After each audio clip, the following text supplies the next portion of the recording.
Hello and welcome to the Deconstructing Project 2025 podcast on politics deconstructed. Today we are continuing our review of Project 2025 to provide listeners with critical information about the very influential Mandate for Leadership. This is important because Project 2025 is the conservative playbook for implementing white Christian nationalism throughout the U.S. government and our society.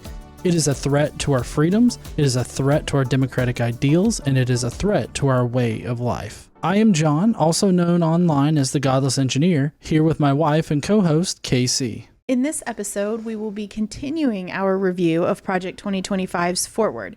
Today, Promises 3 and 4, which are defending our sovereignty, borders, and bounty against global threats, and securing our God-given individual right to enjoy the blessings of liberty. They wrap it up in such nice words, don't they? They do. Okay, are you ready to jump into promise number 3? Yes. Okay, promise number 3, defend our nation's sovereignty, borders, and bounty against global threats. I have to admit, I was thinking like booty when it came to the against global threats, like our bounty against global threats, but that's not what it means, guys, okay? No, it isn't. All right, so to start off, the United States belongs to we the people. All government authority derives from the consent of the people, and our nation's success derives from the character of its people. The American people's right to rule ourselves is the obverse of our duty. We cannot outsource to others our obligation to ensure the conditions that allow our families, local communities, churches, and synagogues and neighborhoods to thrive. The buck stops with each of us. So each of us must have the freedom to pursue the good for ourselves and those entrusted to our care. To most Americans, this is common sense, but in Washington, D.C. and other centers of leftist power like the media and the academy, this statement of basic civics is branded as hate speech. Progressive elites speak in lofty terms of openness, progress, expertise, cooperation, and globalization. But too often these terms are just rhetorical Trojan horses concealing their true intention, stripping, quote, we the people of our constitutional authority over our country's future. I do think it's interesting that they demonize the ideas or act like openness, progress, expertise, cooperation, and globalization are some like that they're some elite idea and they demonize them. It's very strange. Openness is good for all of us. Part of our Constitution, while it doesn't necessarily say the word openness, is openness. I mean, that's what, when you have freedom of speech, that's open speech, generally speaking, right? Or freedom of the press, an open press, one that is not controlled by the government, freedom of religion, openness to all the various kinds of religion and whatever you want to practice, whatever your choice is, whatever. And so, I mean, that's one of the foundational ideals of our constitutional republic, right, is openness. And they sit here and behave as if it's bad. Right. Also progress. Well, our government, as it were, when it first started, was progressive. That we did have a progressive government. So I don't know. I have a really hard time. I don't understand the idea of demonizing expertise. I think it's really important if you have people in decision-making positions, whatever they're making decisions about, they should probably be well-versed in, right? Mm-hmm. Expertise seems like a good thing. Cooperation, I don't understand how cooperation is a bad thing. Yeah, I don't. From either side, like I'm having a difficult time. Globalization, I know there's some differences there, so we can kind of let that one slide, I guess. Globalization is absolutely not bad. One thing that countries do to others as punishment is to isolate them. So isolationism is a bad thing. Generally. Globalization is a good thing. Right. And so, but that one, okay, we have some differences there, but I have a difficult time with this. Yeah, I have a difficult time with how they're portraying it too. Also, it kind of seems like one of those instances of an accusation is a confession, because like they constantly wrap up their horrible ideas. Like this entire mandate is horrible ideas that are trying to be repackaged as good ideas. And they use a lot of descriptive language to skirt around what they're actually wanting to say, as we're going to find out in later podcasts. Like, for instance, expertise. That's going to play a big role coming up here in the next few chapters, because they hate people that are experts. So that little bit of a caveat there. They hate people that are experts if the experts disagree with their policies. Yeah. If they have experts on their side that agree with their policies and help push their policies, they're all for it. But if the experts disagree with them, they want to strip the power from the experts. So this is going to be very important coming up. Yeah. All right, to continue. America's corporate and political elites do not believe in the ideals to which our nation is dedicated: self-government, the rule of law, and ordered liberty. They certainly do not trust the American people, and they disdain the Constitution's restrictions on their ambitions. Instead, they believe in a kind of 21st century Wilsonian order in which the enlightened, highly educated managerial elite runs things, rather than the humble, patriotic working families who make up the majority of what the elites contemporaneously call flyover country. So this particular section right here, I find, is kind of weird, especially because of the Wilsonian claim there. Like, we believe in this whole Wilsonian thing, and that got me kind of thinking, well, I mean, what is it? What is this whole Wilsonian thing? And there's a lot of different interpretations as to what Wilsonian principles could be. But just a quick search here on what Wilsonian means. It's from Woodrow Wilson's presidential administration. He advocated for the spread of democracy, not like a forceful spread, but more of a fostering of democracy in the world. So not forcefully making countries become democratic, but more or less like helping countries that want to be democratic and fostering that kind of mentality in those nations.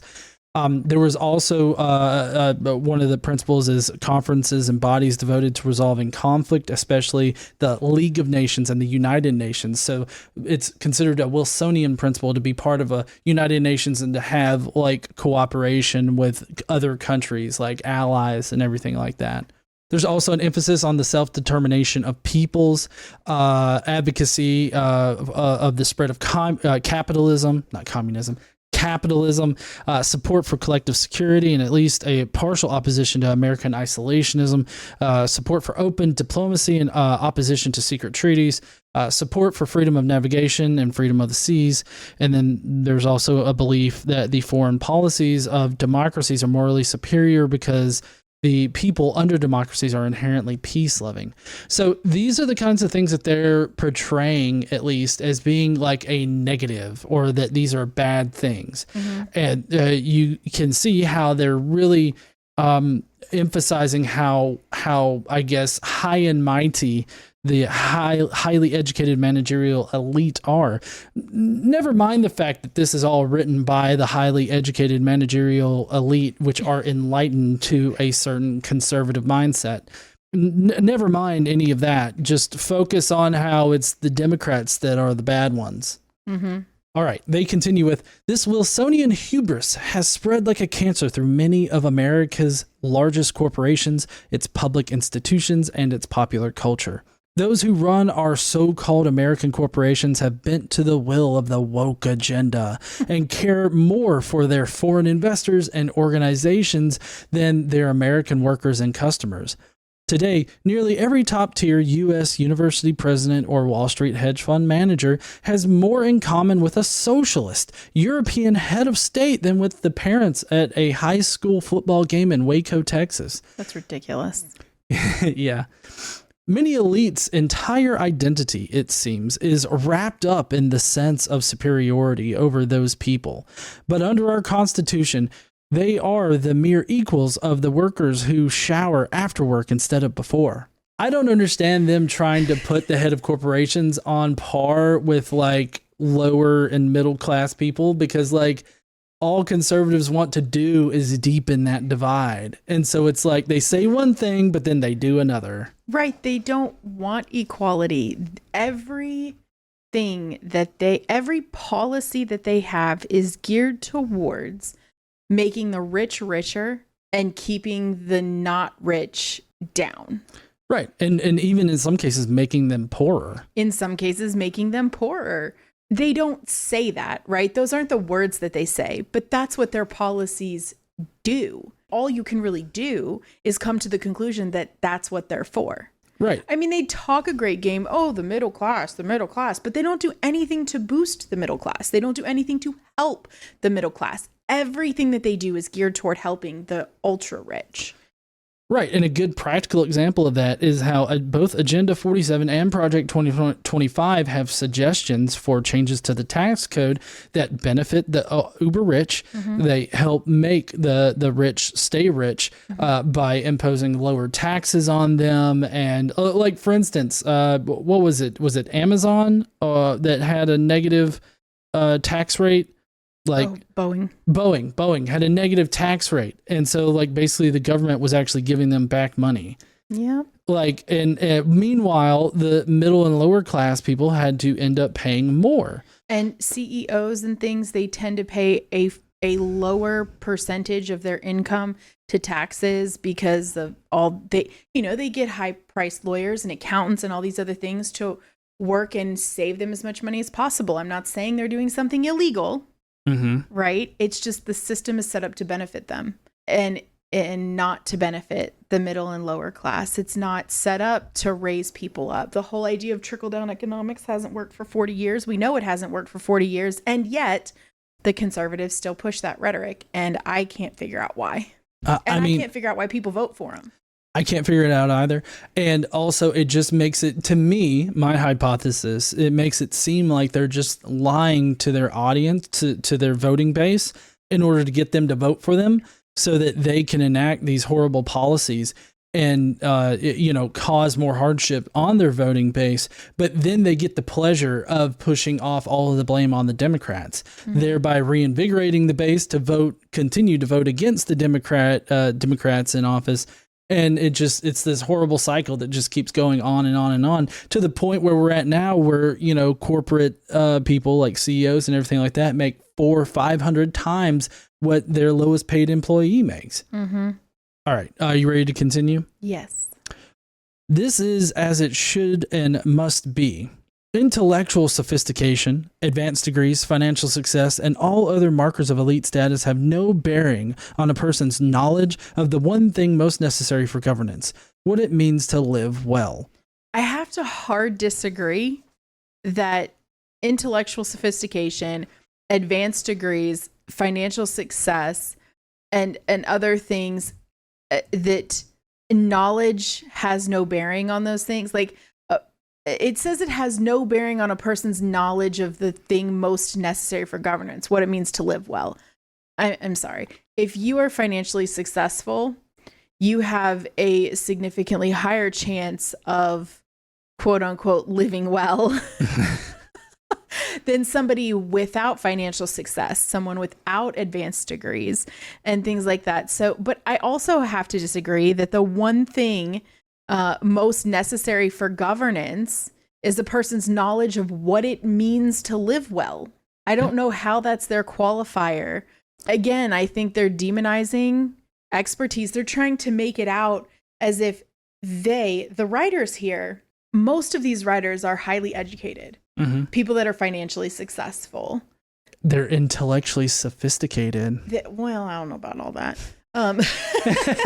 They feel like that. At least they present themselves as they are. They have advanced degrees. They do. And they speak as if they aren't part of what one would consider elites. Right. But they are. They are. And I think it's so condescending that they write stuff like this, speaking down, pretending as if they're speaking across. Yeah. You know that meme where it's the old guy, I can't think of the actor's name, but it's the old guy carrying the skateboard and he's like, "What's up, my fellow teens?" Yeah. Yeah, it's like, "What's up, my fellow working class people?" Yeah. And it's like it's them, like they're walking up like in their 3-piece suit and everything like that, and I guess covered in their degrees or whatever in the hell. And it's like, "What's up, my fellow working class people?" Yeah. And it's like, "No, you're not passing yourself off here, bud." But the thing is, the conservative adherents, they respond to this. They do. And I don't understand, because most of the folks that write things like this, most of the conservative leadership, conservative political leadership, have absolutely nothing in common with the average worker. All right, so you ready to continue? Mm-hmm. That knowledge is available to each of us, no matter how humble our backgrounds or how unpretentious our attainments. It is open to us to read in the book of human nature, to which we are all offered the key just by merit of our shared humanity. One of the great premises of American political life is that everyone who can read in that book must have a voice in deciding the course and fate of our republic. Here's one. How do you assess any of this? Like, the reading the book of human nature, like what it means to live well. Like, I don't know what any of this really means. Well, also what one would consider, it's very subjective, right? Mm-hmm. Because what one would consider it means to live well, someone else may have a completely different idea. Like, someone might think, man, this is the good life, while someone else is like, geez, why are we slumming it? You know what I mean? It's just, it's a difference of perspective. I feel like some people are different. People have different desires in life. So what it means to live well, there's no objective definition of that. There's no way to qualify any of this. Right. And I mean, I feel like one thing that they're assuming is that currently people don't have a way to take part in the governance of our nation now. Like, there's no way for them to actually take part in it. And I mean, I feel like the whole thing of write your congressman is kind of key here, because like there are ways, like I've written my congressman or my senator what did before. it do? Nothing. Well, right? Obviously nothing. Right. But I mean, my point is that like they're talking about how, even the common person should, be able to have, their thoughts added to like this whole process. But it's like, they also take part in diminishing voices of people that can, quote unquote, read from the book of human nature. Well, and the way that our system is set up, it is not set up actually so that anybody can participate, right? So maybe local governments, right? Normal people can participate in local governments, be on school boards, things like that. But when you're talking about state or federal leadership for things, doing that takes a ton of money and lots of connections. And if you don't have those things, or you can't get those things, you're not going to be able to participate. You just aren't. Your voice is not going to be heard. I think this is one of the reasons why we should get money out of politics. I think at the different levels of elections, the election should be short, like they are in Europe, Canada. Mm-hmm. What are they, 6-8 weeks? Something like that. That's how long our election should be. This whole everybody freaking out because Kamala has 90 days or 100 days or whatever to run a campaign. That's what we should do all the time. Like, this 2 years of campaigning thing is ridiculous.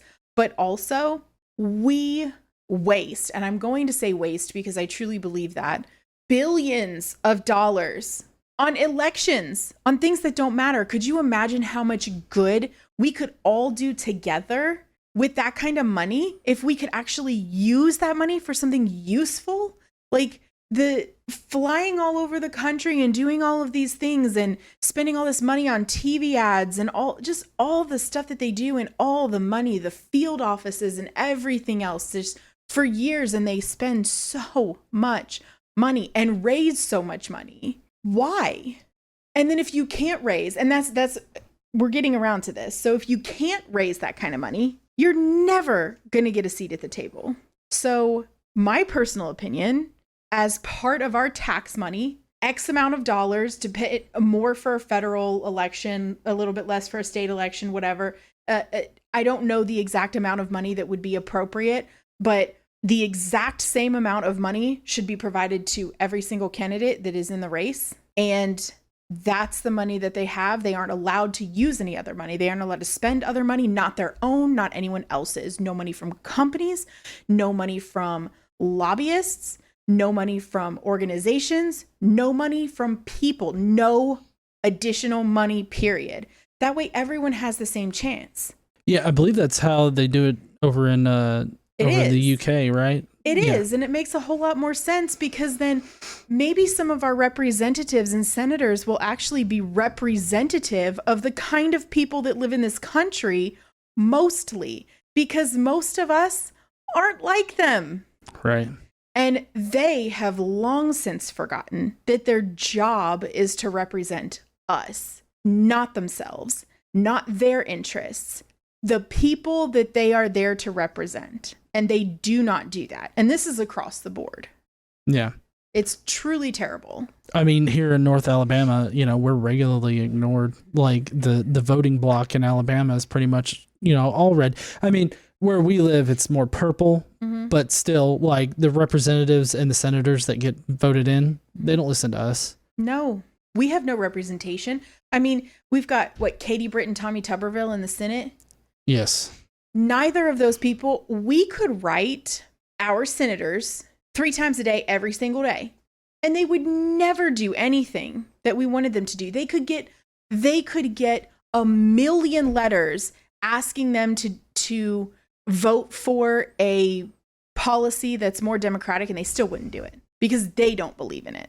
Right. It is not, for them, it's about what they believe. It is not about what their constituency believes. And they will not vote against what they believe, even if it's what their constituents want. Right. And that's not how this is supposed to work. No, it's not. But, it works out for them, so they don't have a problem with it. It's only a problem when it's, Democrats. Yeah.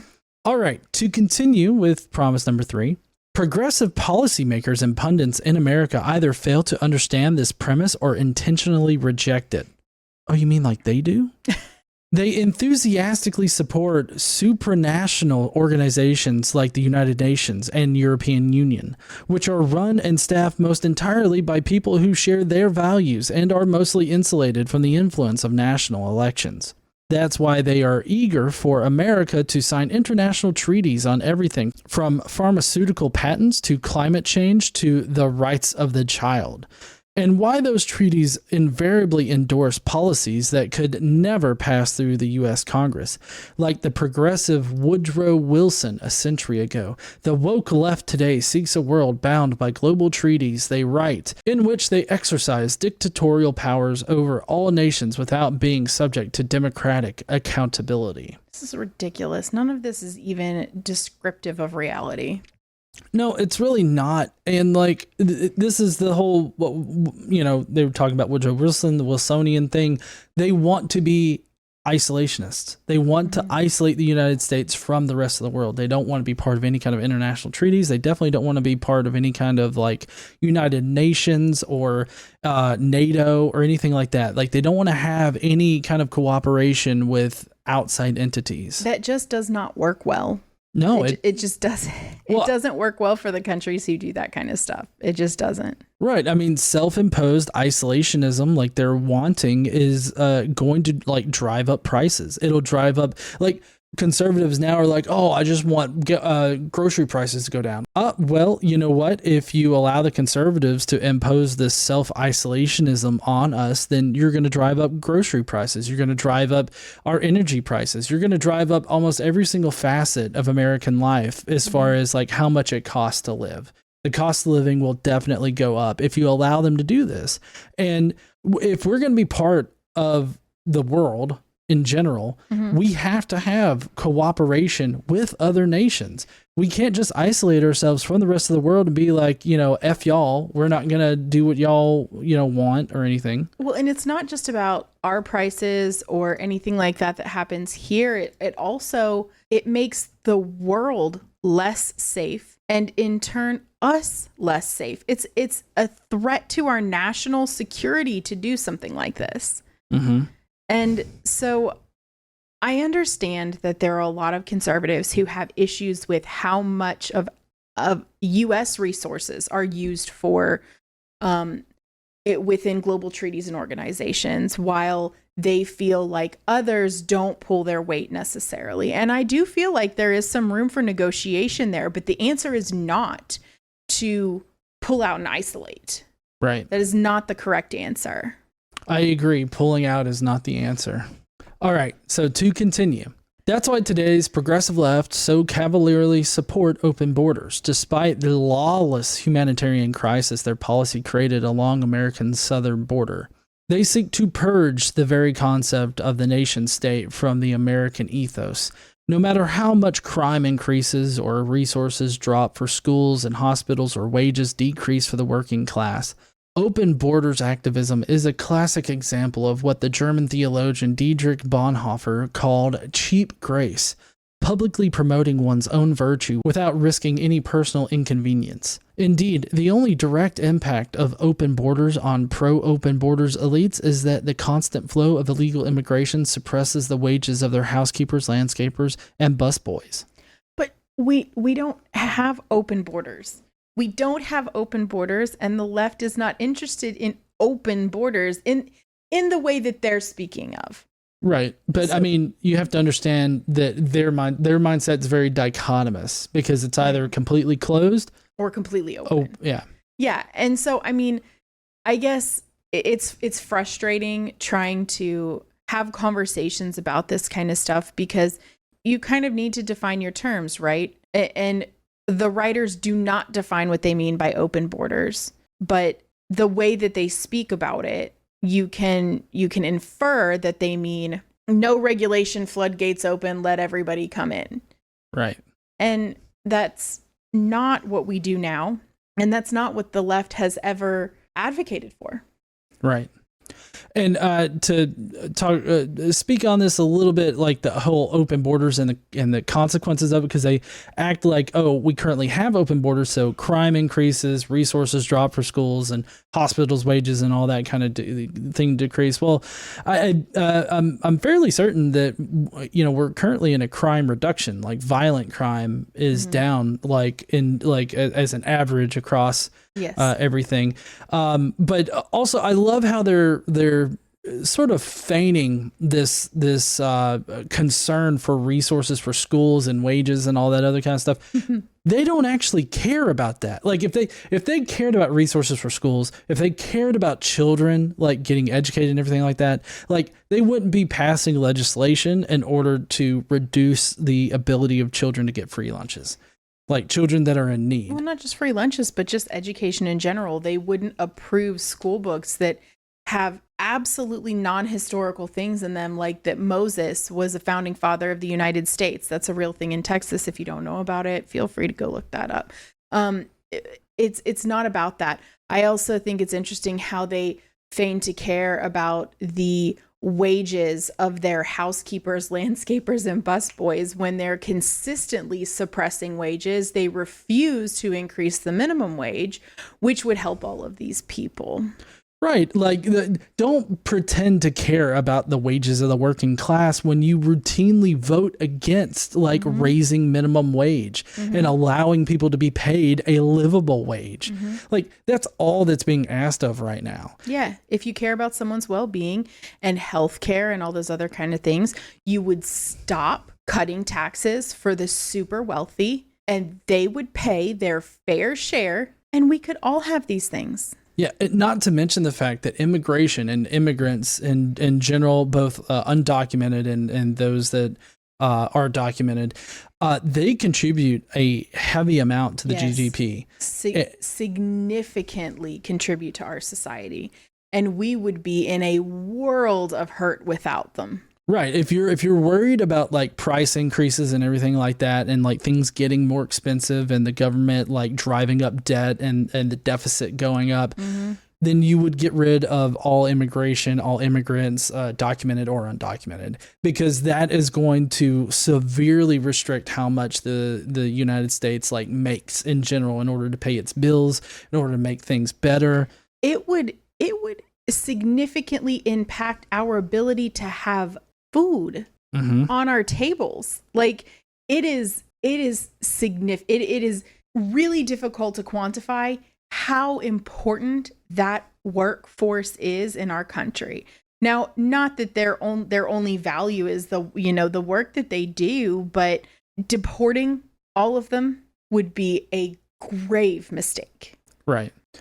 I've actually looked it up before, and y'all can go like out on Google or wherever and find the studies about this. But the the whole they're taking our gerbs kind of thing, that's ridiculous, because the jobs that both documented and undocumented immigrants take are not the ones that Americans generally are going to be seeking.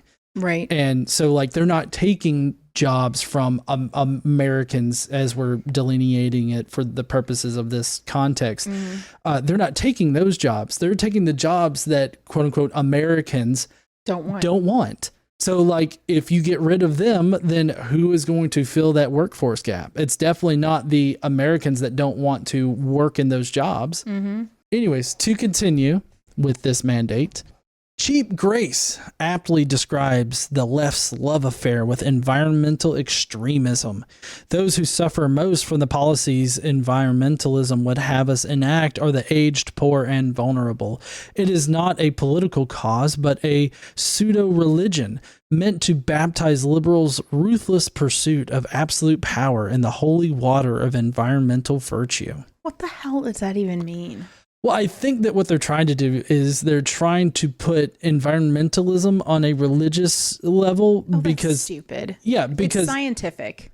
Right, it is scientific, but they need to put it on a more religious level, because that's like their main concern is religion, and so like putting it on a religious level allows them to reject it, just like, you know, some people reject the religious aspects of what they're purporting, like the Christian nationalist aspect of it.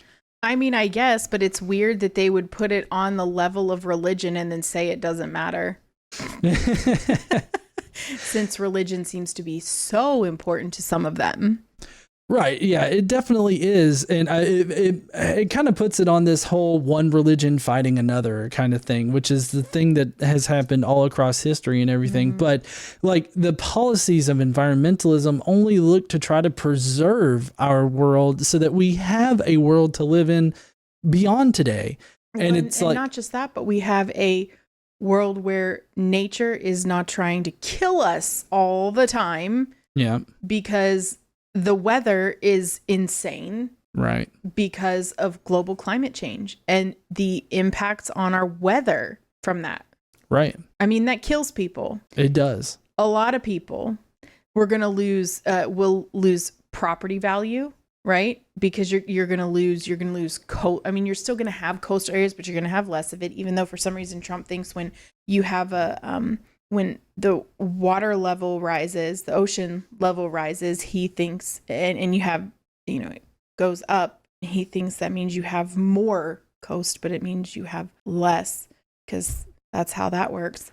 Yeah. And I mean, if you can also think of it as like the more the waters rise, the less surface area of like exposed land there is. Right. And so there's effectively less coastline. Less coastline, but even less people live there. Right. All those people will lose their homes, businesses in areas that are then below sea level, lose their businesses. What do people do? Insurance companies. I worked for an insurance company. Insurance companies, as this progressively becomes a worse problem, they are going to be ahead of the ball. And they will not continue to cover areas that they know will be a liability to them in the future. Oh, I think, wasn't there an insurance company that pulled out of Florida? Like they just stopped issuing like insurance in Florida. Right. And they can do that. They absolutely have the ability to do that. So it's going to make it harder to get insurance in those areas, which means if and when there are weather issues, that's just lost. It's just lost. And then those people will rely more heavily on government programs like FEMA and their services, which in turn costs more tax money.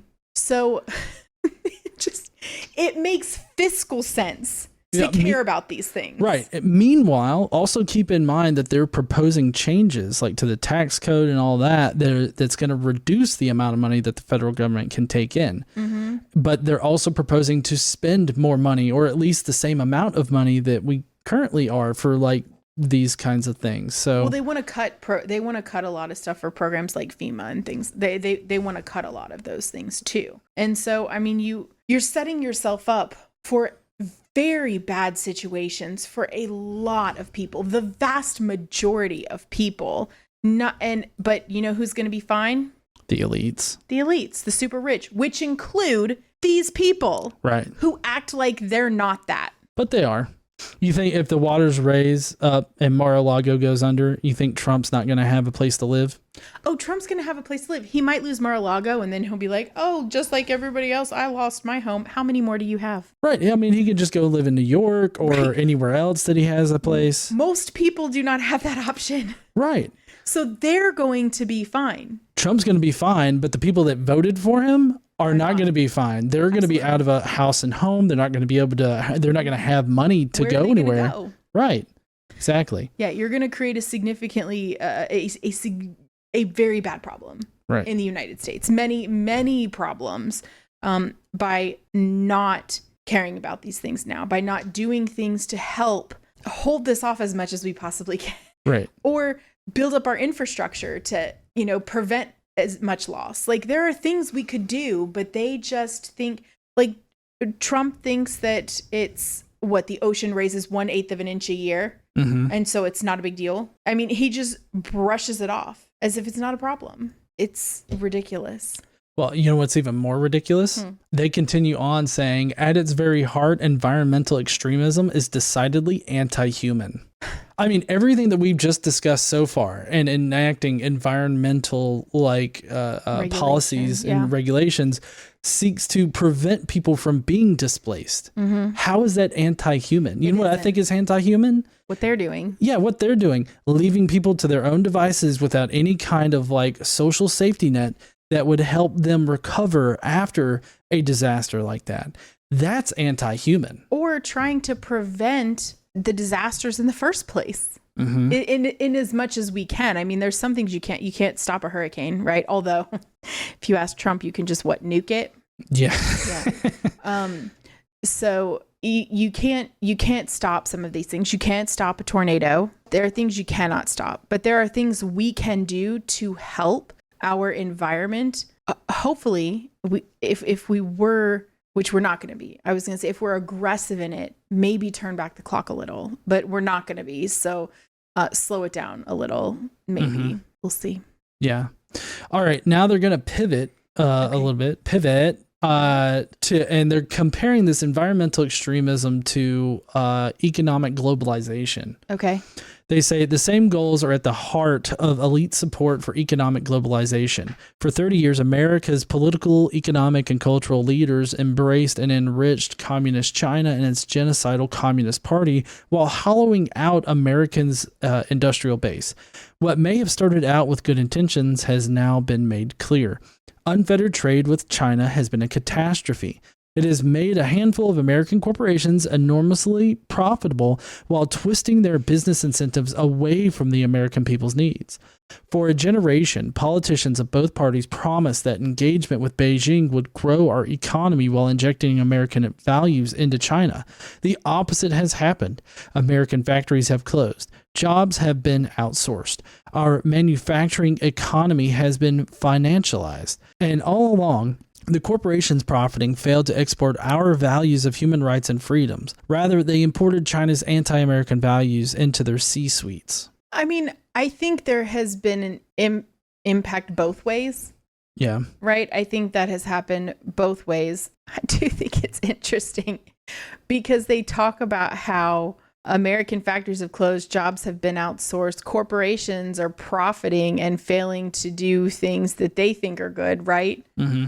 But then when Republicans are in office, all they do is deregulate. You can't fix these problems. Look, the companies are not going to do it on their own. They're just not. They've proven it over a very significant amount of time that the companies will not, for the most part, do what is right. They will not do what is in the best interest of the workers. They will do what is in the best interest of themselves and their shareholders. And we know that for a fact. So you have to regulate. You have to regulate to force them to do the right things. And if you don't, and you deregulate, these are the things that you're going to have. And that's what I'm talking about. They talk about these things as if they're bad, but then their policies make these things possible and don't do anything to help it. I mean, because I don't think that they're really all that concerned about helping it. Of course they're not. Or rectifying anything. So in the mandate here, it goes on to kind of fully explain the danger that China poses. And I feel like this is kind of like a preface to explaining why we should be at some kind of war with China, either like a trade war or some kind of culture war with China. Like they even specifically named TikTok as like one of the big influencers of American society and everything. But then they get to kind of ahead of their point and they say this, but these really are not many issues, but two. One, that China is a totalitarian enemy of the United States, not a strategic partner or fair competitor, and two, that America's elites have betrayed the American people. The solution to all above problems is not to tinker with this or that government program, to replace this or that bureaucrat. These are problems not of technocratic efficiency, but of national sovereignty and constitutional governance. We solve them not by trimming and reshaping the leaves, but by ripping out the trees, root and branch. They want to completely shut off everything with China, which would be a really bad idea. Yeah, I feel like I remember we were talking about this topic in the car on the way back from BajaCon, and you told me that like if China really wanted to put us in like a really bad way, they just had to call in our debt. Yeah, I mean, China owns a significant portion of American debt, and if they called in debt and we could not pay, our credit rating, the United States credit rating, would be downgraded. And that would be very, very bad. Y'all saw it happen. Well, I mean, I don't know how anybody paid attention when that happened to Greece. Right. And what happened over there. But it's a problem. This is a problem. We can't just say, oh, F China. Like, we just can't do it that way. We have to have some sort of political finesse. You cannot always act with brute force and aggression, which is what their process seems to be. Right. And I mean, I'm not saying that in a practical way that they would do this. Like, I don't think that the conservatives would actually be like, let's just cut everything off and then, have. That's what they say. Well, I know that's why I was going to make the distinction. The consequences of the words that they're choosing to use and how they're describing how our relationship with China should be, being that we should rip it out root and branch. That's basically going to China, having a sit down and being like, we want you out of America completely. And China's like, okay, I need all of your debt paid. And also on top of all of the debt that needs to be paid, we would have to buy out their shares in what they own in America. Yeah, they own a lot of land. China owns actually a staggering amount of land in the U.S. It on federal property, right? It's right. Federal land that has been sold to China. I think so. And so we're talking about the debt that we already owe them, plus on top of that debt, the amount that it would take to buy out their their stakeholdings in America. Well, not to mention, even if we could do all of that, then we're faced with, we don't produce all of the things that we need here in America. Now, there's some debate on whether or not we should, right? A lot of people say we should produce everything we need to have here in America because we're Americans and we can do that. And we have everything that we need, or we could make everything that we need. Okay, fair, we could. It would cost a lot more. Yeah. It would cost a lot more. Conservatives are constantly complaining about the cost of goods. Fair, cost of goods are too high, but you're not going to help the cost of goods by punching China in the mouth and telling them to get the hell out. I agree. You're not going to do it that way. Yeah, so, and I feel like if you're wanting to reduce the cost of living for the common, person in America, the common American, you're not going to want to rip out root and branch this, financial connection we have with China. No, and I think they need to be a little less concerned about the whole idea of us importing our values on them. If China as a country has different values than we do, that's okay. Now, I understand the whole idea of insisting that they for human rights. Like, right. if you want to have trade deals and things like that, you're going to have to stop with these human rights violations, So like, I totally understand that aspect and agree that we should try to do our best to influence anything that can benefit human rights across the globe. Right. But there's a way that you do these things, and this is not it. This is not it. You cannot make progress in this area to the detriment of our entire society. I don't know why they think this would be good. It seems like they're putting values, right, ahead of like actual well-being. Right. Now, I understand values are important to people, and that's okay. But they're so focused on yay America and anti-America. If you don't think like I do, you're anti-America. Maybe just try focusing on the things that really affect American people's lives. Yeah. Because this whole petty discourse ain't it. No, it's really not.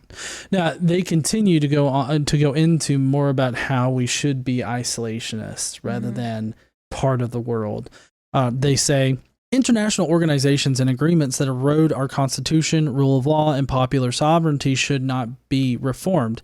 They should be abandoned. Illegal immigration should be ended, not mitigated. The border sealed, not reprioritized. Economic engagement with China should be ended, not rethought. Our manufacturing and industrial base should be restored, not allowed to deteriorate further. You know what's interesting? Our manufacturing and industrial base is growing. Right.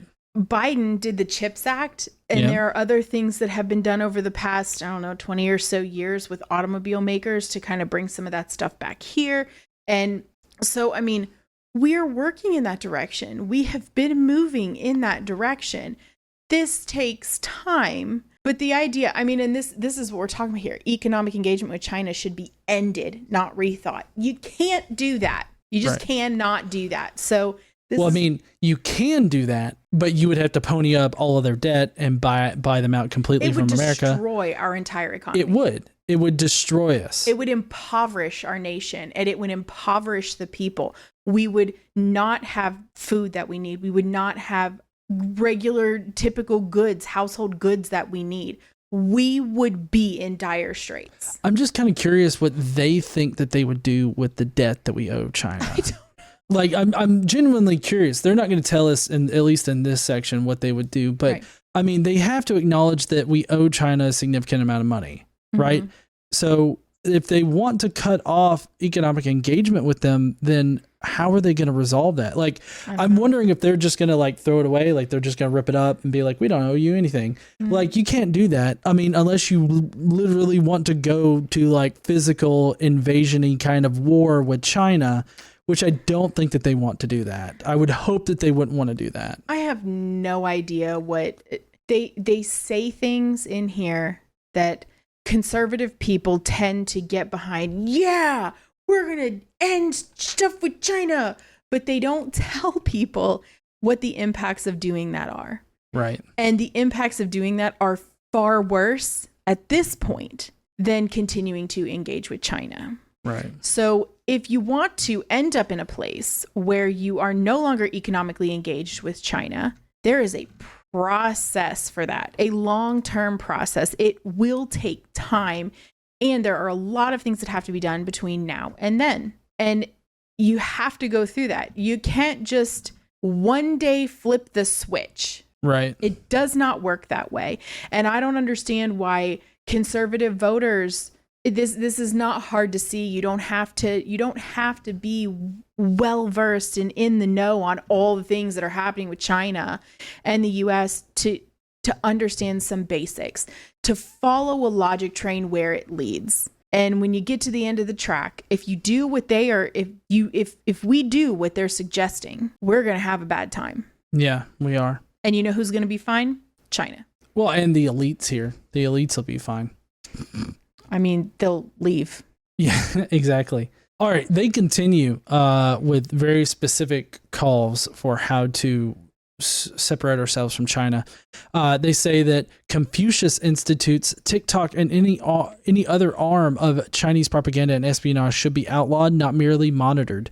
Universities taking money from the CCP should lose their accreditation, charters, and eligibility for federal funds. it's actually, I did not realize until we read through this that the CCP actually does provide a significant source of funding to American universities. The biggest portion is actually tuition funds from students that come here. Right. But they actually also do provide a significant amount of donation to American universities. I feel like if maybe we shouldn't allow that. Right. Well, I think that it's not necessarily bad, but I would think that, there would have to be strict policies on foreign donations to American universities, but I don't know if that's already in place. Are there already policies in place that restrict, put heavy restrictions on that? I don't know, but I feel like we should, I feel like if you don't want, especially foreign governments should not be donating to American universities, because typically when you're talking about the elites, right, they're buying access. You're buying access. I mean, you can see this plain as day. Donald Trump and Elon Musk. You can like him, you cannot like him. I don't care. It's not relevant. On the X interview that Elon did just a few days back with Trump, Trump literally said that he wanted to give him a position in his government if he's elected, because Elon endorsed him, as a thank you for Elon endorsing him and giving him tens of millions of dollars, buying access. See, now they've always bought access, right? The rich have always bought access. They get a seat at the table. You give money, you get something named after you, and you get a seat at the table, right? It's always been that way. But they've always kind of done it oh, they're not getting this position because they donated money. They have this qualification and that qualification, and they meet this criteria and that criteria. They used to do it and pretend that's not what they were doing. Now they just do it outright. Well, so foreign governments giving significant donations to American universities seems like that would buy them influence into how the universities are run. Does it? I don't know enough really about it, but I feel like we should be careful with that. Oh, I mean, I do too. That's why I said that there should be strict regulations on it. However, I'm not sure that the way to go about that is telling universities, if you take money from somebody else, we're not giving you any more money. or you're going to lose your accreditation and all this other stuff. Also, I feel like if the government really wanted to incentivize American universities to not take money from foreign governments, then maybe we should fund universities more. Yeah. We could fund universities more if we had the rich pay their fair share. Oh, yeah. I mean, if you just stop giving Boeing a negative tax rate, I'm sure that we could more than cover a lot of more federal funds for universities. You know what else we could do? Tax churches. Yeah, we could. That would be good. I mean, they're already, supporting different political people, political campaign people from their pulpits. They're already doing that, so you might as well tax them, right? Tax the churches. I feel like churches get away with a lot financially because the assumption is, oh, well, the money that the church takes in, they're using that for good causes. How do you know that? The churches don't actually have to prove that they're using that money for church work, to help people in the communities. They don't have to prove anything. It's just assumed. Well, maybe we should stop assuming.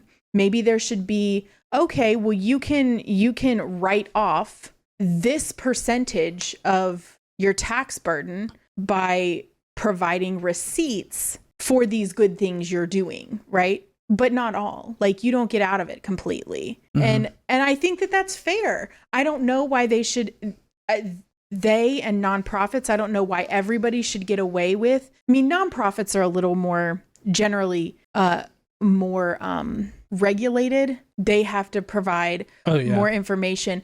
Churches don't even have to fill out the forms. It's an automatic assumption 501c3. Oh, yeah. And then you can operate as a 501c3, even if you're not actually a 501c3. Right. Without having filed any of the proper paperwork or doing anything legally, you can operate as a 501c3.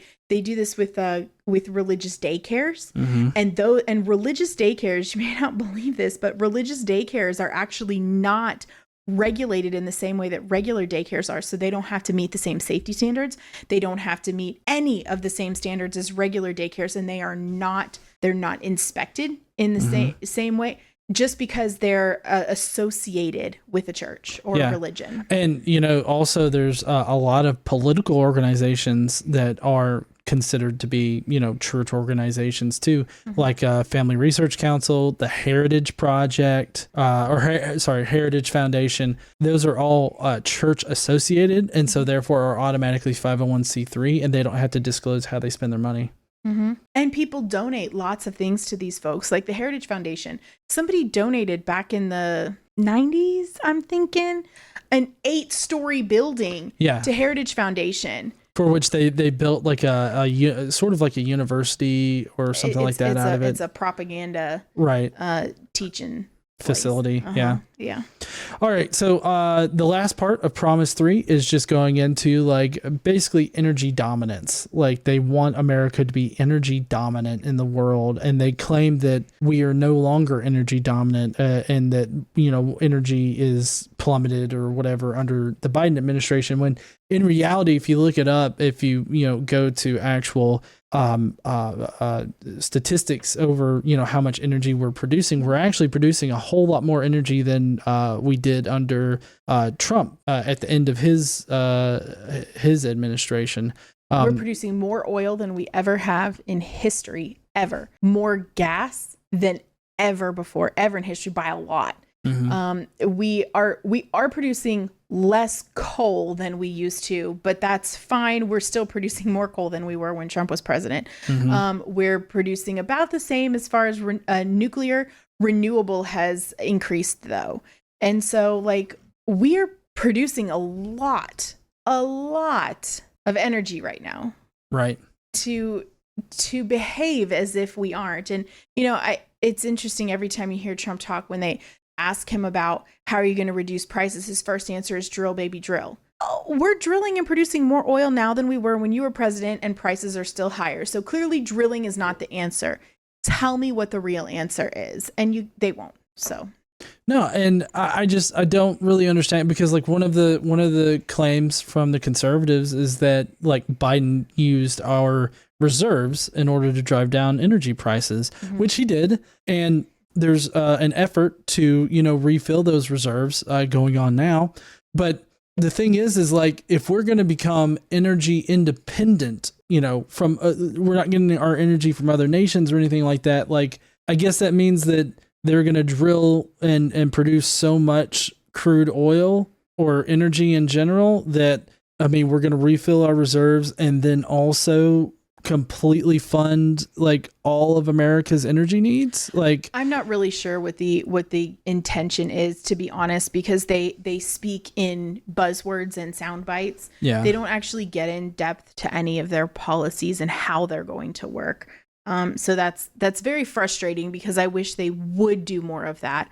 And this is not just it's not just a Republican problem, but the Democrats do explain more how their policies are going to help and how they're going to work. It's not, politicians kind of have to balance a short attention span, people's short attention span. That's not to say people are stupid, which some are, but that's just to say people have a short attention span, because they do. That's just it. So you have to get what you want them to know out quickly in easy to understand tidbits that they can easily absorb, and then you got to move on. Yeah. It's a difficult, I understand it's a challenge for politicians, but drill, baby, drill doesn't actually explain to me how that's going to help cut costs.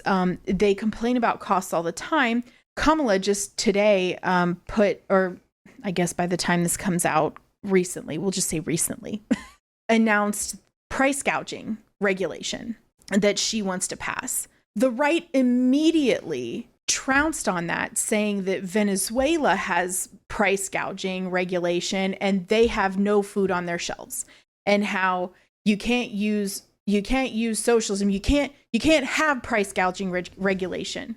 It's bad. It does bad things. It ends up with bad things. And I'm sitting here like, are you all crazy? Like, you don't want high prices, but you don't want the government to do anything to prevent corporations from price gouging. It makes no sense to me. I don't understand the connection between anti-price gouging regulation and there being no food on shelves. Because everything that she does is going to be some sort of world-ending dramatic problem. Yeah. And that's just how it's going to be. Apparently. Do you want to move on to Promise 4? Yes. Okay. All right. Promise 4 is shorter. Promise 4 is just secure our God-given individual right to enjoy the blessings of liberty. Now, how they accomplish this? They basically rewrite the Constitution. Yeah, I really, really dislike this section. Right. So they're actually quoting from the Declaration of Independence, which is an important document, but it's not a founding document. Like, it's not like our Constitution or anything like that. So they start out with the Declaration of Independence famously asserted the belief of America's founders that all men are created equal and endowed with God-given rights to life, liberty, and the pursuit of happiness. It's the last pursuit of happiness that is central to America's heroic experiment in self-government. When the founders spoke of pursuit of happiness, what they meant might be understood today in essence, pursuit of blessedness. That is, an individual must be free to live as his creator ordained to flourish. Our Constitution grants each of us the liberty to do not what we want, but what we ought. The pursuit of the good life is found primarily in family, marriage, children, Thanksgiving dinners, and the like. I have a lot of problems with this section, but I'll try to keep it short.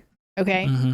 The founders absolutely did not mean that we have a right to pursue blessedness rather than happiness. They meant happiness, and that is why they said it.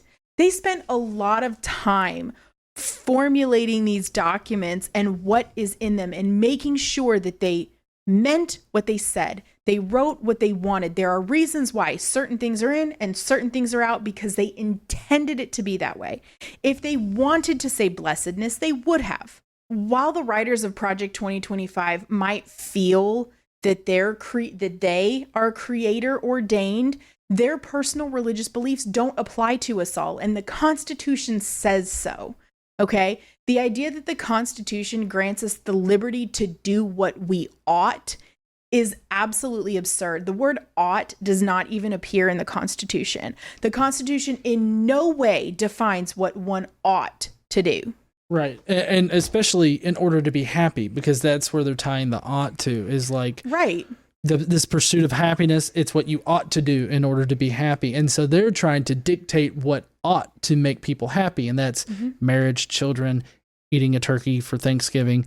I mean, stuff like Thanksgiving dinner is delicious. It is delicious, but I think that if you maybe want to have a pizza on Thanksgiving, you should be able to do it. If that's going to make you happy, that's fine. That's why the founders didn't write in the Constitution what ought to make you happy, because everybody has different things that makes them happy. And this is going back to what we were talking about in Promise 3 when they were talking about what it means to live well. It's very subjective. You know, what one ought to do for happiness, what brings one happiness is subjective. So if you don't like turkey, or you don't even want to celebrate Thanksgiving because maybe you had some sort of big family tragedy and Thanksgiving missing all of those people in your life would bring you deep sadness instead of happiness, you shouldn't, it's not ought. You know what I mean? Like that's, I guess I don't understand how they just completely rewrite what it says and tell you that's what it means. And people think that this is this is true, and it isn't. It is not. If they wanted to say blessedness, they would have said it. If the founders of our country wanted to determine or to dictate to their new countrymen what they ought to do, they would have done that because they had the power to do that. They had the power and the ability to do that then. Right. So they could have. And if they wanted to, they would have, but they didn't. And there's a reason why, because that's not what they meant. Well, okay. So they have a prescription for what should make you happy. Mm-hmm. And the writers of Project 2025 have boiled this down to a simple idea. Mm-hmm. Religious devotion and spirituality are the greatest sources of happiness around the world. So for them, that's why they're changing happiness to blessedness, because they're trying to make it into a religious thing, which is part of the whole Christian nationalist narrative. And so them portraying what should make you happy, being religious and spiritual and all this other stuff, is just another way of them working in their Christian nationalist agenda into this conservative platform. Yeah, I do think it's interesting that they say that religious devotion and spirituality are the greatest sources of happiness around the world. For some people, that is true. For other people, that's absolutely not true. And in fact, what you see when you look at studies of wellness, contentness, health, all various aspects, the most religious countries are lower than the lesser religious countries. So you may personally find happiness in your religion, and that's fine. That if other people don't, that is also fine. And if the founders of our country thought that the greatest source of happiness was religion, they would not have provided people the freedom to practice religion or to not. They would not have done that if they truly felt that was what was best for our country. They did not think it was best. They knew it wasn't best because they literally just came from a country or countries that religion destroyed. So they definitely did not mean that. They definitely did not want that. They knew that didn't work, which is why we did something different.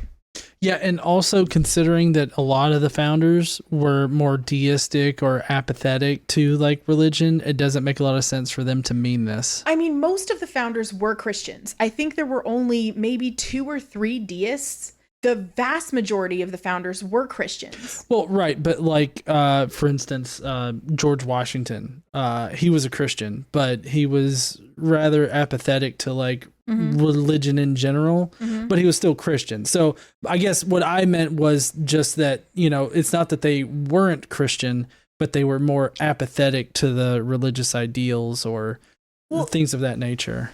Maybe some of them, but some of them, their religion was very important to them. So I feel like a lot of people do this. A lot of people downplay the founders' religion and the importance of their religion to them. But that's actually not true. There's actually books written on this.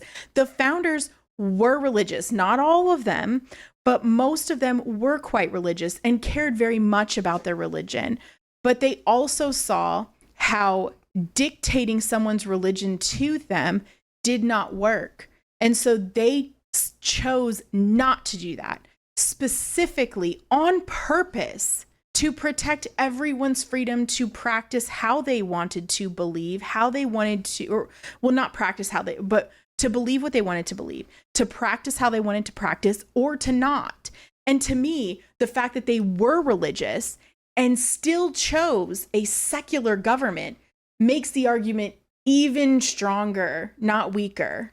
Well, so interesting point to point out that like the colonies were, when they were first, being settled and everything like that, they were settled according to their religious affiliations. And so considering that the Constitution was written by delegates from all 13 colonies or 13 states, each one had a different way of worshiping the Christian God. And so like, it makes no sense for them to be like, oh, this blessedness is the kind of blessedness that I think is blessedness kind of thing. Ought to do, because they all had different ideas. Right, exactly. So it doesn't make sense for them to think about enforcing a religious ideal on people when they were more focused on protecting their ability to practice their religion. Their own. They wanted to protect their own. And I mean, they were fighting against a country that was trying to force religious ideals on them, or at least enforce things that they had no power over, like and also the England at the time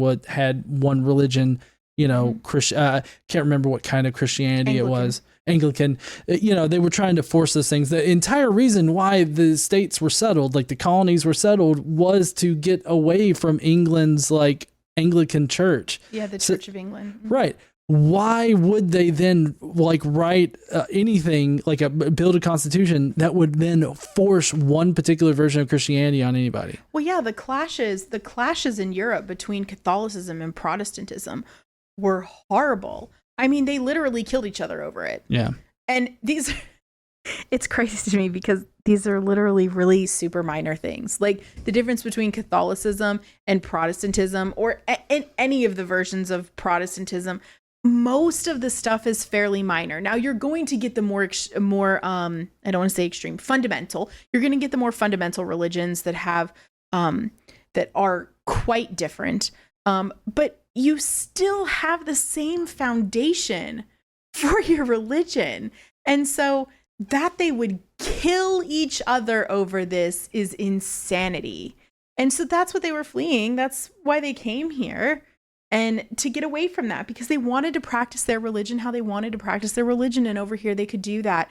And so if they wanted to instill religious values into our government, they would have, because they could have. Mm-hmm. But they didn't. They chose not to specifically. So everything that the writers of Project 2025 are saying about this is, I'm not even sorry, bullshit. Right.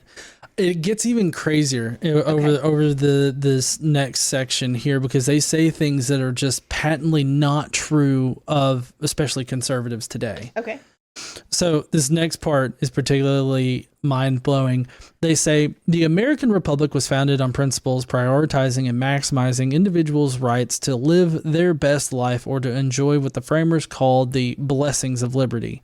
It's this radical equality, liberty for all, not just of rights, but of authority, that the rich and powerful have hated about democracy in America since 1776. What reality do they live in? I don't know. Like, I mean, did they not, in a previous section of this promise, say that they want to remove all sections of like DEI? Yep. And it's like, now they're talking about how radical equality is hated by these rich democratic elites. Yeah. They need to pick a lane. Like they're like a drunk person on the interstate, and they're weaving out of two different lanes, and you can't figure out which one they want, because it's either they love radical equality and liberty for all, or they want to remove it from our government. Like, which one is it? I don't know. Well, I mean, I know which one they actually are, but that's what I mean. This document is mind-blowing. That was a good way to describe it, because they say stuff like this.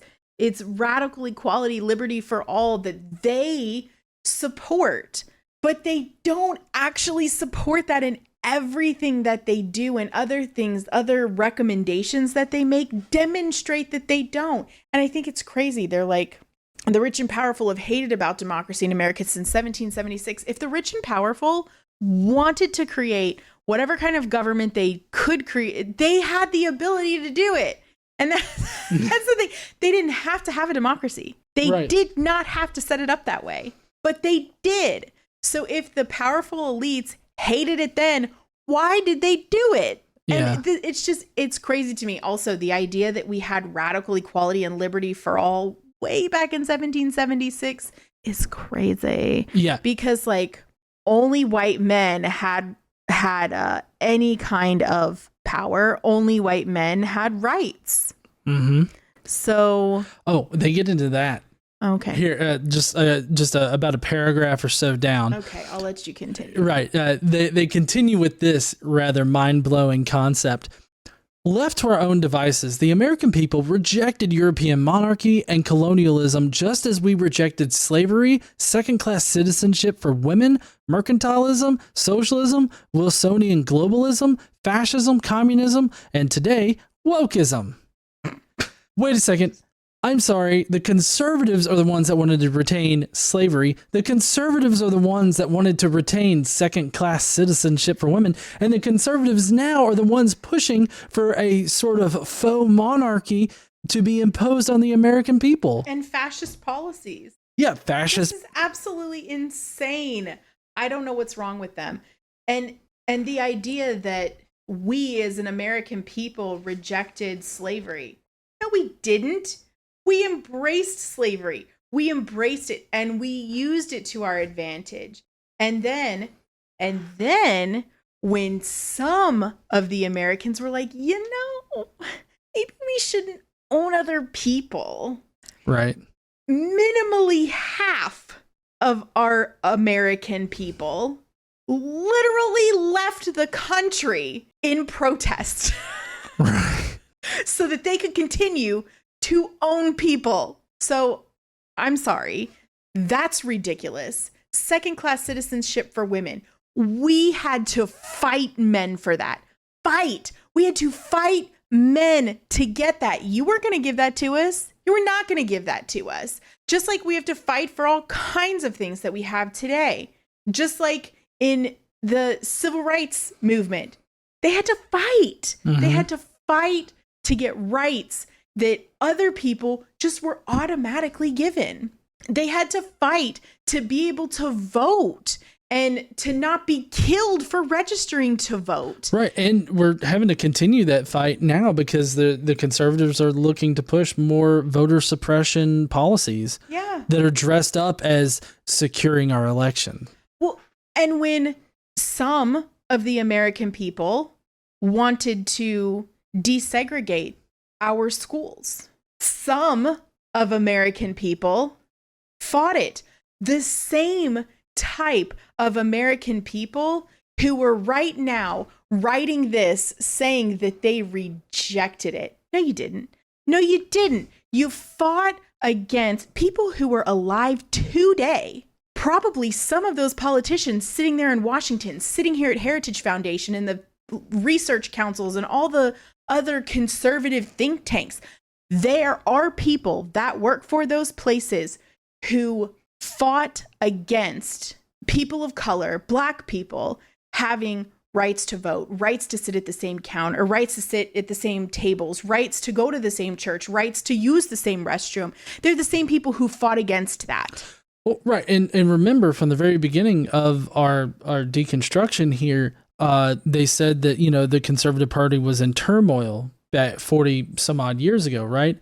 And the thing that they had been fighting for the longest time was Voting Rights Act, Civil Rights Act, like all of these very socially conscious things that have been passed.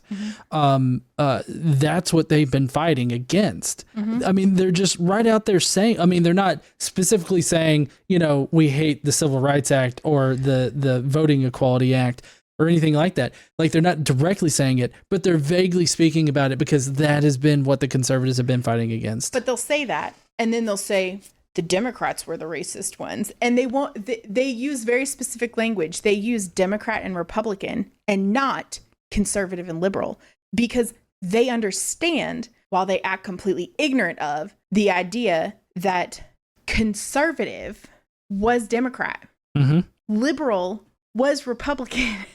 And the parties have since, conservatism and liberalism have since switched on how they feel about these policies. Okay, so that has swapped. They know this. That's why they don't say liberals were the racist ones. Like, They don't say that. They say Democrats, because they know that this is true, but they want to make Democrats look bad and they want to make themselves look good. Yeah, exactly. It continues. They with something that's also totally ridiculous.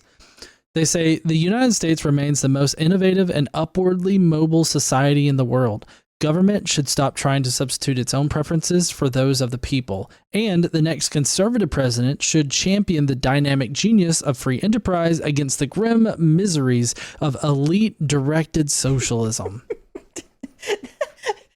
The fear-mongering against socialism and Marxism is hilarious. Not that I'm suggesting that we become a socialist or Marxist country. We actually don't have socialist politicians. We don't have Marxist politicians. We just don't. They say this to make people scared, right? I think there is certainly something to be said for not to regulated free enterprise. I know that kind of seems like a oxymoron, but I don't think capitalism is completely bad. I think it spurs innovation. I think there are a lot of good things about capitalism, but there's also a lot of bad things about capitalism. I think if you have unfettered capitalism, you have a lot of problems. So regulate it. And there's nothing wrong with having social programs, things that help your citizens all of your citizens have the same opportunities, have the same ability to have health care, like have the same opportunity for education, so that your quote unquote elites and all of their connections don't get everything while the rest of us get nothing. Right. They do continue. They have a kind of a funny section here describing Korea, because it says nighttime satellite images of the Korean peninsula famously show the free market south lit up with homes, businesses, and cities electrified from coast to coast. By contrast, communist North Korea is almost completely dark except for the small dot of the capital city, Pyongyang, where a psychotic dictator and his cronies live. I think that that's kind of a weird way to describe like somebody that wrote love letters to Donald Trump. Didn't he describe it as like they wrote love letters to one another? Yes, he did. Like Donald Trump has more in common with dictators. He has better relationships with dictators. He respects them. Right. He appreciates them. He wants to be like them. He envies them, and he said so.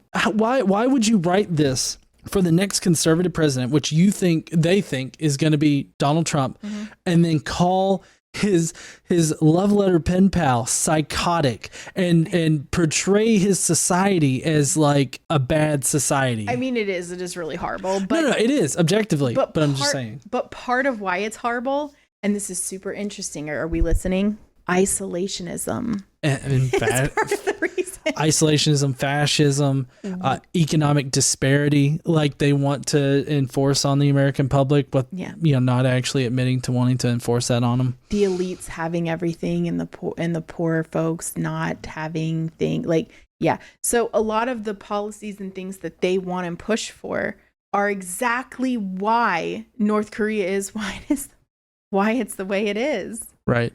Also, I don't feel like America, this is going back a little bit, I don't think that America is all that upwardly mobile.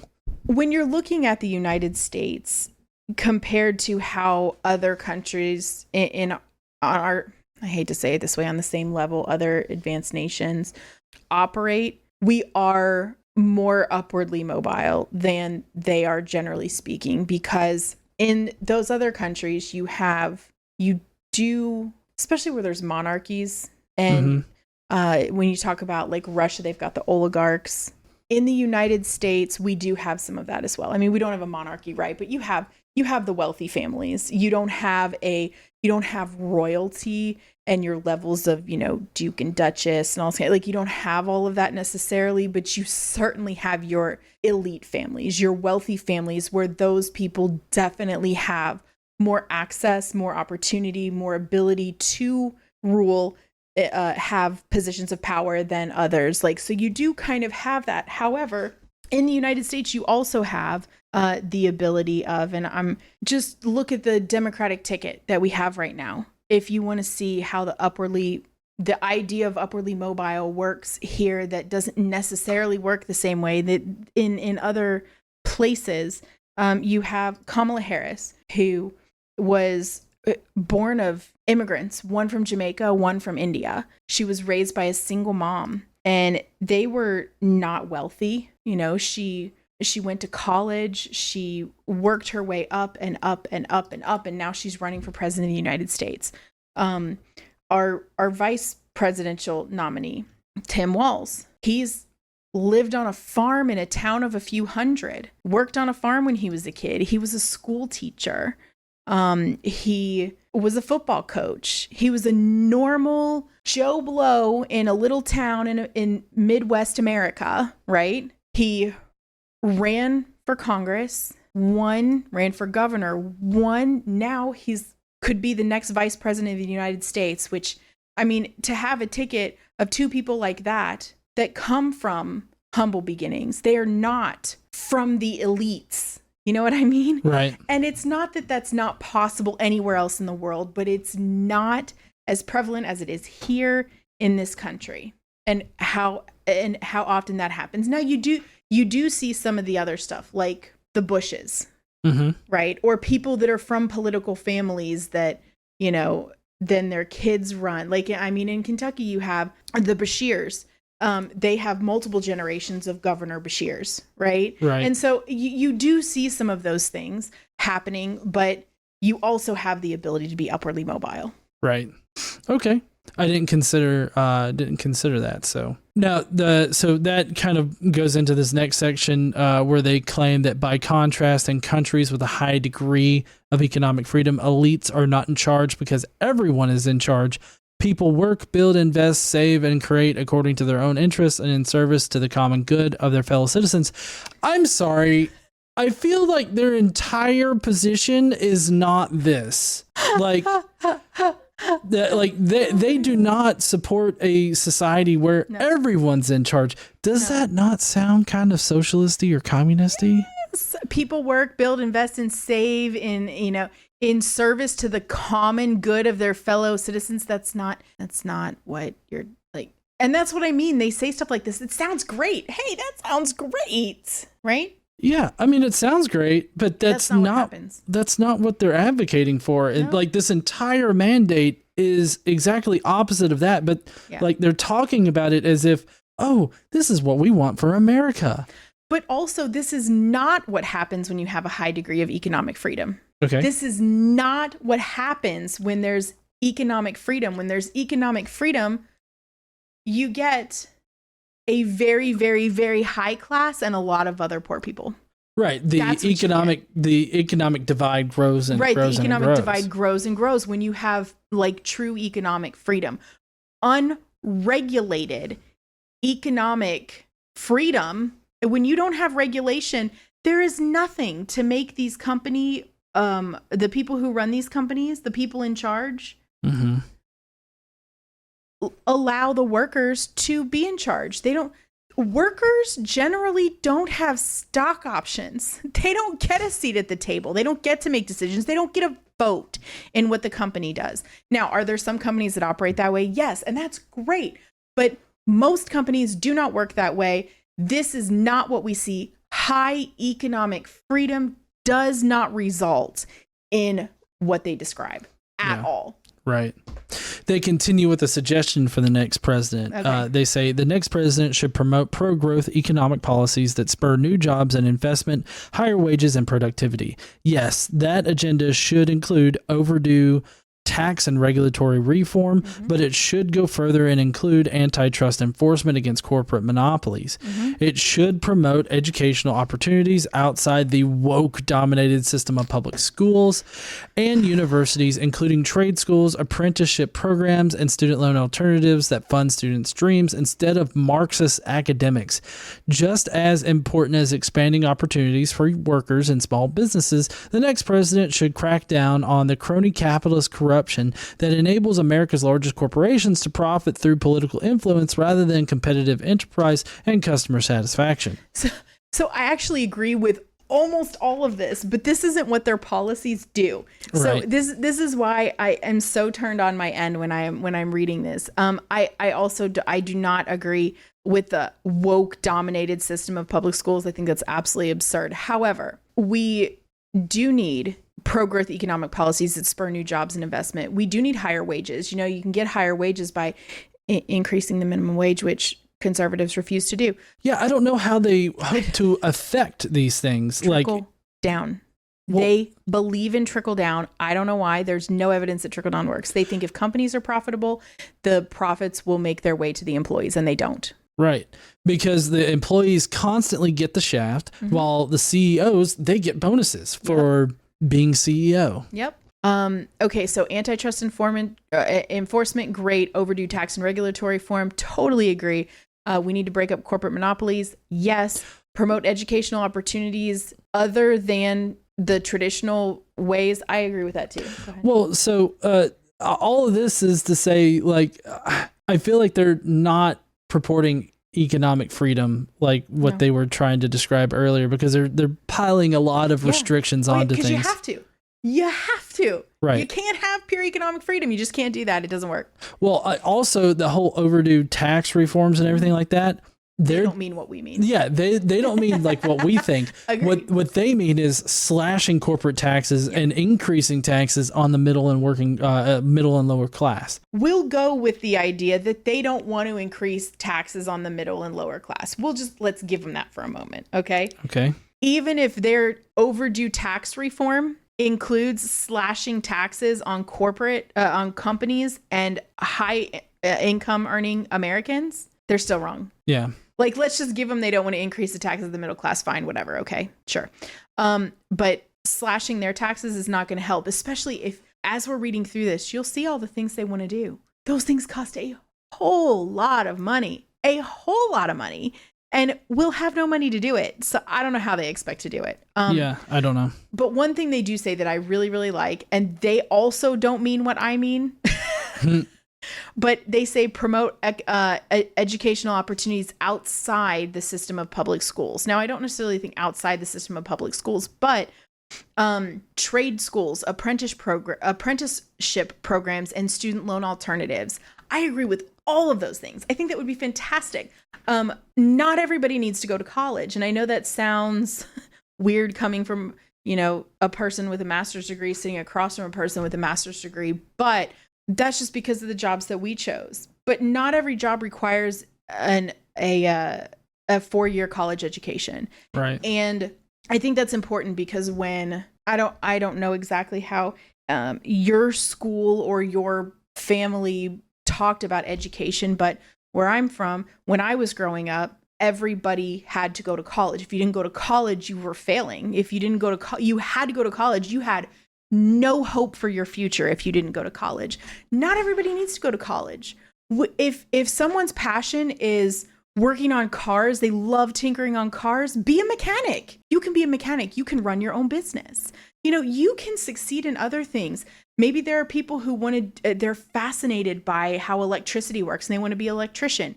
You don't need to go to get a 4-year degree to be an electrician or a plumber or any other kind of job like that. People who love carpentry and working with their hands, if they want to build furniture and do wood floors and stuff like that. You don't need a 4-year college education to do that. But we should be providing trade schools or other kind of programs where they can learn how to do those things. And you can do apprenticeships with professionals that are already in the field, people who own their own companies and do that already. You can learn on the job. And we can provide, as a country, I think we can provide funding for them to do that, to get paid. I also disagree with unpaid internships and apprenticeships. I don't like that. I think that's ridiculous, and I don't think they should do that. But student loan alternatives, I absolutely think student loan alternatives would be awesome. Hillary Clinton actually had a work-study program. You remember the work-study thing she promoted where you go to college and you actually work for the college, and you essentially pay off your tuition by working. And so when you get out of school, you don't owe anything. Yeah. I'm all for that. I love some shit like that. Like, it's not, I don't even think that older generations act like the younger generations are just lazy and don't want to do anything, but it's not that. They act like we don't want to work for anything, but it's not that. You don't have any options for us. You know what I mean? Like, there aren't options. So we should provide more options. Totally agree with that. Also, crack down on the crony capitalist corruption, pot kettle. Yeah, exactly. I was gonna point out the whole Elon Musk giving the 45 million and getting a place in Trump's cabinet. Like, yeah, crack down on that crony capitalist corruption right there, buddy. While like, talking do about it publicly and acting like it's such a good thing. Yeah, come on. And it says that enables America's largest corporations to profit through political influence. They're engaging in that currently. It's exhausting. Okay. And like conservative organizations, they do that all the time. Like there's a conservative organization that influences the Supreme Court more than just Harlan Crow. There's I can't remember the organization, but like they had a office right near the Supreme Court building, and they would hold like Bible studies and all that kind of stuff for Supreme Court justices. They would influence the Supreme Court. I believe Andrew Seidel, He wrote about that in his most recent book about the Supreme Court and its corruption.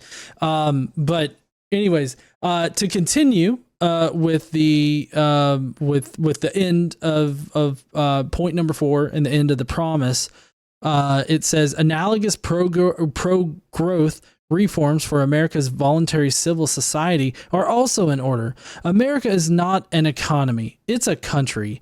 Economic freedom is not the only important freedom. Freedom of religion, freedom of speech, and the freedom to assemble also represent key components of the American promise. Today, in addition to the problem of big tech censorship, we see speakers at universities shouted down, parents investigated and arrested for attempting to speak at school board meetings, and donors to conservative causes harassed and intimidated. The next conservative president must defend our First Amendment rights.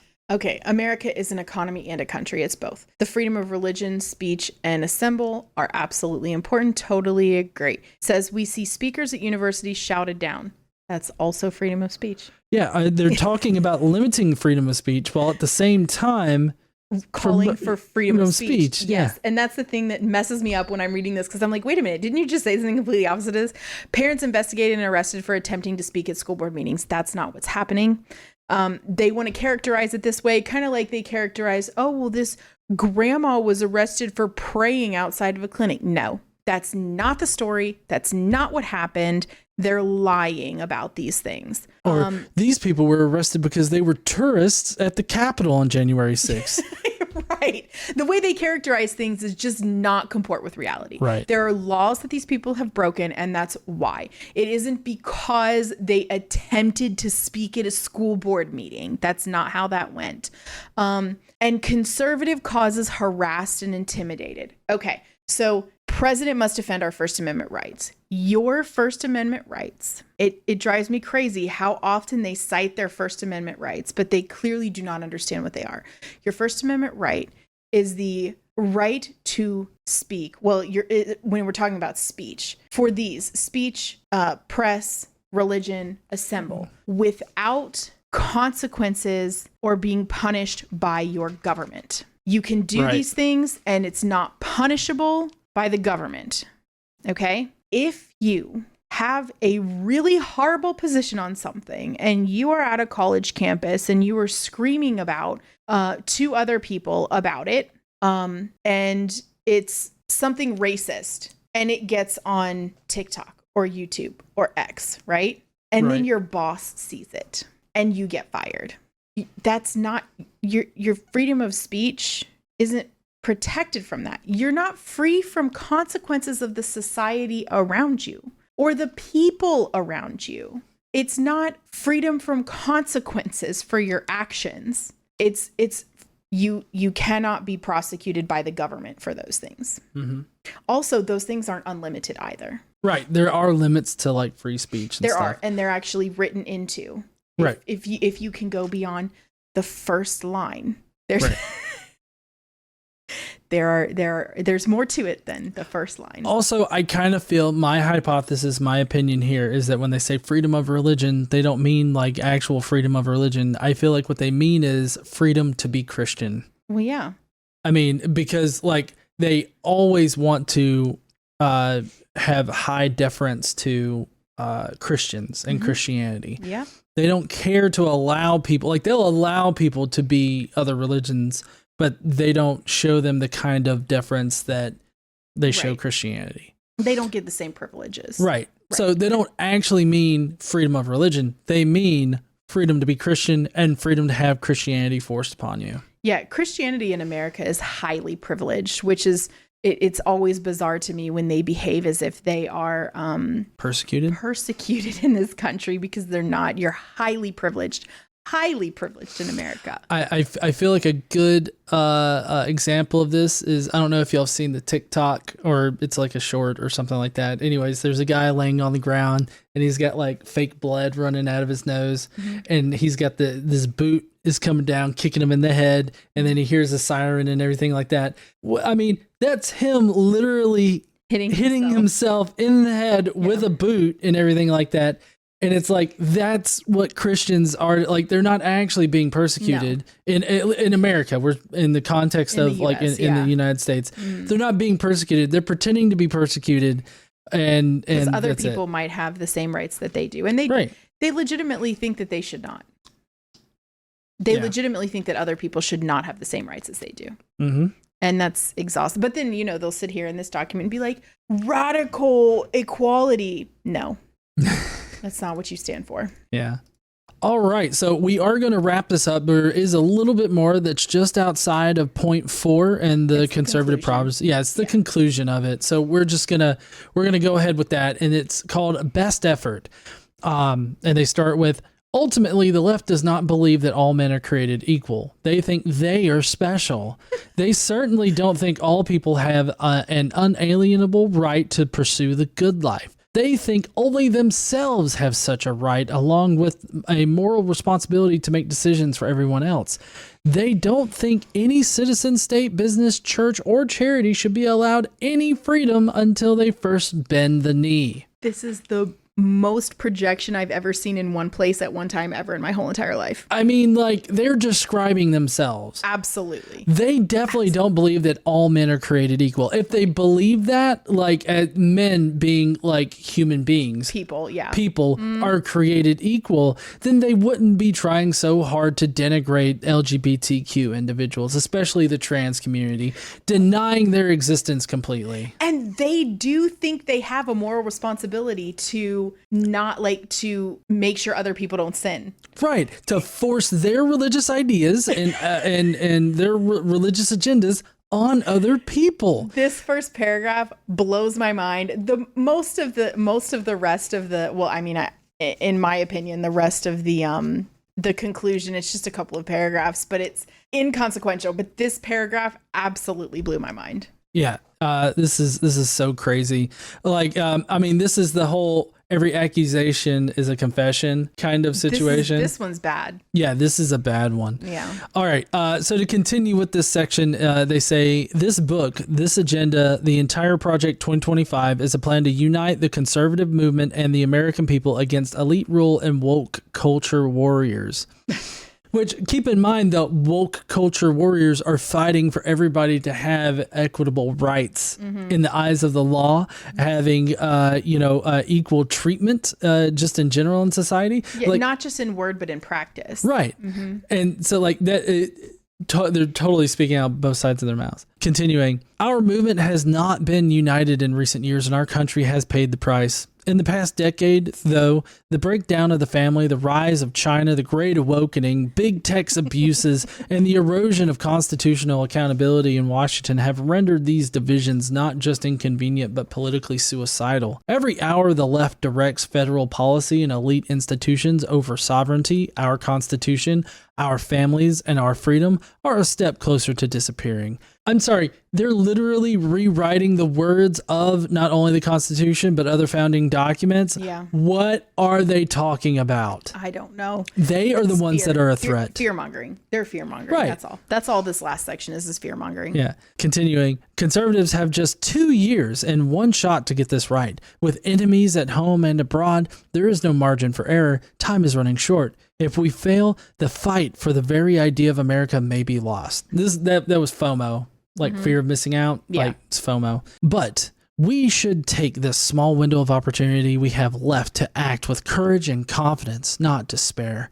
The last time our nation and movement were so near defeat, we rallied together behind a great leader and great ideas, transcended our differences, rescued our nation, and changed the world. It's time to do it again. Now, as then, we know who we are fighting and what we are fighting for our republic, our freedom, and for each other. The next conservative president will enter office on January 20th, 2025 with a simple choice: greatness or failure. It will be a daunting test, but no more so than every generation of Americans has faced and passed. The conservative promise represents the best effort of the conservative movement in 2023 and the next conservative president's last opportunity to save our republic. See what I mean? All fear-mongering. All of it. But now we're done with the foreword. Yay! done with that, and we can continue on to more crappy stuff in chapter 1, I guess. Yeah, so we'll get to start section 1. Section 1 talks about, just to give you a preview for next time, it talks about taking the reins of government, and it's going to go through the executive branch of the White House, or the executive branch of government. It's going to go through all the White House offices and things like that, and we're going to learn some stuff about how that operates and their suggestions for all of that. Just everything in the executive. All right. Well, I hope everybody enjoyed this peek into Project 2025 today and our deconstruction of all the ideas and how they're talking out of both sides of their mouths. If you will, please go down below, leave us a comment with what you thought about the promise points number 3 and 4 here in Project 2025. And while you're down there, why don't you smash that like button and subscribe if you like this kind of political deconstruction. And don't forget to stand up and use your voice. Bye, everybody. Bye.